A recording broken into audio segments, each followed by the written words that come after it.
Reigniting the fire. Claire sat in the library, staring at her textbook, but the words blurred. She used to love learning, but now every assignment felt meaningless. Her motivation was gone. She tried schedules, to-do lists, small rewards. Nothing worked. Each wasted day made her stomach sink. Maybe she just wasn't cut out for this. Frustrated, she sought out Professor Evelyn Carter, a respected psychology professor.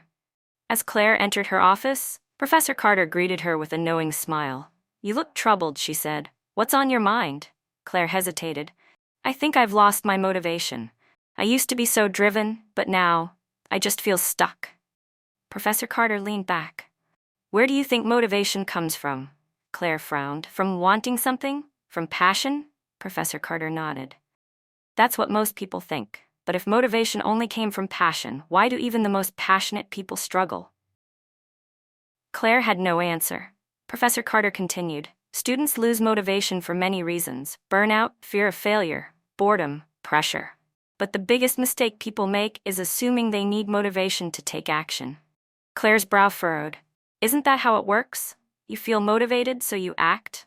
Professor Carter smiled. "It's actually the other way around. Action creates motivation. Waiting to feel ready leads to inaction. But taking even a small step fuels motivation."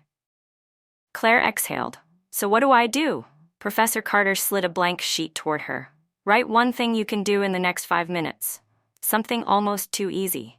Claire scribbled. "Read one paragraph." "Perfect," Professor Carter said. "Now do it, right here." Claire glanced at her, unsure, but opened her book. One paragraph turned into 2, then 3. 10 minutes passed before she looked up. Professor Carter smiled, satisfied. "See? You didn't need motivation to start. You just needed to start. Now, motivation is following." For the first time in months, something clicked. That night, rather than waiting for motivation, she simply opened her book and began. Motivation isn't something we find, it's something we create through action and perseverance. Too often we wait for motivation or inspiration, believing that once they arrive, everything will fall into place. But the truth is, action comes first. Even the smallest step forward can reignite the spark we thought was lost. So don't wait for the perfect moment. Take a step, any step, and let motivation follow.